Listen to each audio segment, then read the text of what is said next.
All right, guys, Hardware Hound here. I am at my final stop for CES. Do I save the best for last? I'll let you be the judge, and I'll let you determine that a little bit by my own personal enthusiasm. So, what do I have in my hot little hands right here? This is Radeon 7. So this is something that I don't think anybody was expecting. I don't know about you guys, but I follow leaks, I follow news. I'm hearing all these leaks about Ryzen 3000 and 7nm, and I'm sitting here thinking, all right, we're probably not going to see anything gaming, but I'm excited about maybe some news about 3000 series. And then all of a sudden, AMD just slaps us upside the head with the first 7nm GPU. So yes, they've shrunk that transistor size by nearly, probably a total half. I mean, this is true 7nm throughout the entire architectural design. So we have smaller transistors, better power efficiency, and of course we're able to jam more of those in that GPU package, which means greater performance. So that's what we are seeing. We're seeing a huge performance uptick from the previous generation of Vega. So why Radeon 7? Well, if you notice on some of the promotional materials and stuff, you will see that they do 7 with a, and I'm just going to draw on the side of the card here because that's kind of what I'm doing here, but they do it with a VII. So what else does that look like? Well, V stands for Vega, and what's II look like? 2. So Vega second generation as well. Radeon 7, Vega second generation. I thought that was clever and very fun. So Radeon's going all out with their design. One of the things that just intrigued the daylights out of me is looking at this solid aluminum shroud. I'm not going to throw this on the ground, don't get me wrong, but I also kind of feel like if I accidentally drop it, it's going to be safe and have a chance to still survive because this thing is so solid. I cannot believe how well this card is built. And can I just point out one little tiny little feature here? Take a look at this guy. It is a black bracket. So this thing's going to match the back of your case when you install it, which is fantastic. So AMD isn't just showing us the actual card. They actually have it running on display here. So what are some of the benefits that Radeon 7 is going to give us? Well, one of the things we have is RPM, rapid particle movement. The whole point of this, so we've got the Division 2, which is really supportive of AMD's development. And when you're playing a first-person shooter, what's happening? Bullets are flying, particles are going everywhere, explosions and all that, and that can a lot of times slow down the performance of rendering the card.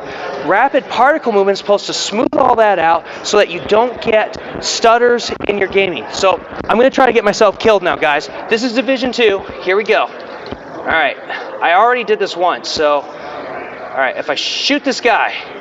Oh, I did some damage, but wow. So as I'm shooting this, now if I'm coming in here and hiding, just look at this. I've got things shooting off the wall. I've got particles flying at me, and there's no stutters. Now look at that, particles. Oh man, I just got blown up. Ugh. And I'm falling down, and oh crap, I think I'm dead. Nope. Oh, I died. That whole process, and I couldn't show a ton of explosions and stuff in that, and I wish I could, but still, I could see particles bouncing off the walls. You could see all the flashes on the screen and stuff, and there's not even a feel of any stutter in that game. It's perfectly smooth, so that's RPM. Of course, we got async compute as well, allowing the card to render multiple processes simultaneously, so that can ultimately be faster, less latency. All that's part of the Vega architecture.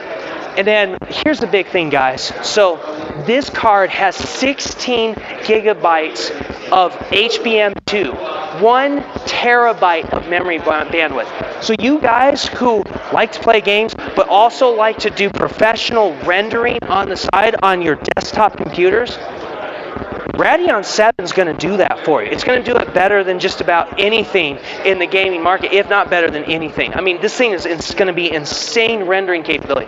That's 16 gigs. No, 12 gigs. 12 gigs, 12 gigs, 16 gigs, 12 gigs, 16 gigs. Okay, hang on, guys. I know, it's going to come to me. Right, no, it's 16 gigs HBM. Guys, it's been a long show, and I've got like this much brain power left, but no, 16 gigs of HBM2. And we're seeing games now, they're starting, if you're wanting to play 4K and wanting to meet the requirements, they're wanting 11, 12 gigs of memory on the graphics card. So we're fast approaching where 16 gigs, if you're on 4K, you're going to need it. And that 16 gigs is going to be great for rendering, especially when you're trying to edit things like 8K images and stuff. So the Radeon 7 is going to be a great card. We've got a huge uplift in gaming performance, some very smooth and impressive looking gaming performance, as well as some really strong professional workstation graphics. Guys, those are kind of the highlights. So this ended up being a way more exciting CES than I was expecting. I don't think anybody saw Radeon 7 coming. Guys, I hope you've enjoyed being at CES with me. This has been a ton of fun for me. I hope you guys are having some fun too. And I will catch you later. All right, guys, I'm walking back. We're heading back to the car. I'm just thinking, wait a minute. I don't think I said the price. I looked through my videos. I don't think I said the price. Radeon 7, $600. So yeah, good luck finding that much onboard memory for that price. That was like kind of like the best part, right? Performance, really great price. All right, guys, I am signing out now.